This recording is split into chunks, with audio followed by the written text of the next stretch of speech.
Here's what Steve thinks. Steve. What Steve thinks. Free beer, hot wings, Joe, Justin, listeners.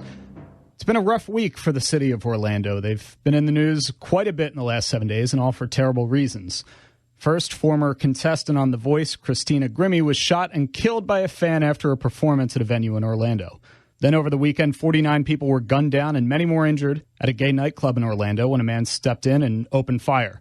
And just yesterday morning, news broke of a 2-year-old child being dragged into a lake by an alligator at a Disney World resort.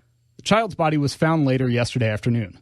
All of these events are absolutely awful and devastating to everyone involved, and the pain of those directly affected by these tragedies must be immeasurable. Unfortunately, in the aftermath of events like this is when I really feel, as a society, we're at our absolute worst.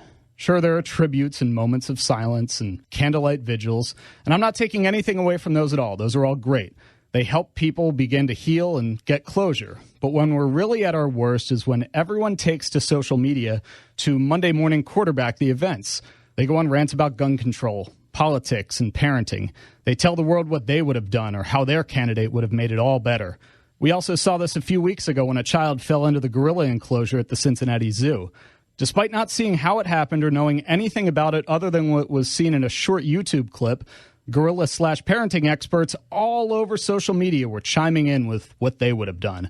I would have taken that child away from his mother. I would have jumped in there and fought the gorilla. I. Well, here's some sobering news for you. It's not all about you. Sure, it's natural to think about what you would have done if you were put in a similar situation, but you weren't in that specific situation. So just stop. We live in an age where everything is accessible to everybody, so the comments that you post on Facebook could very well be read by the family of a victim of one of those horrific events. Do you really think that your expertise is going to bring them any sort of comfort?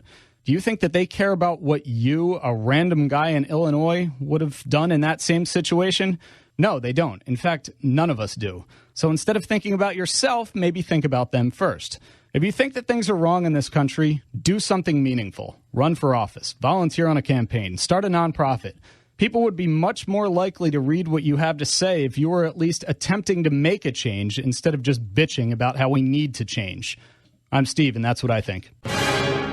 That's your new opinion from Steve.